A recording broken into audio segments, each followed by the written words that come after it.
अल्हम्दुलिल्लाह जिस जगह हम खड़े हैं ये बड़ी तारीखी मस्जिद है, कच्ची में मस्जिद के नाम से 1312 में कायम हुई थी। हमारे दौर के अंदर शामिल रहते थे, यही उनका क़याम था, यही वो नमाज़ें पढ़ते थे।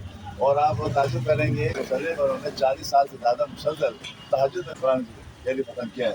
एक वक्त जिना मस्जिद मंसूर पर और रात की तरावी में और तहज्जुद में यहाँ करते थे। ये तो यहाँ से बड़ी बड़ी शख्सियत आएंगे यहाँ पर।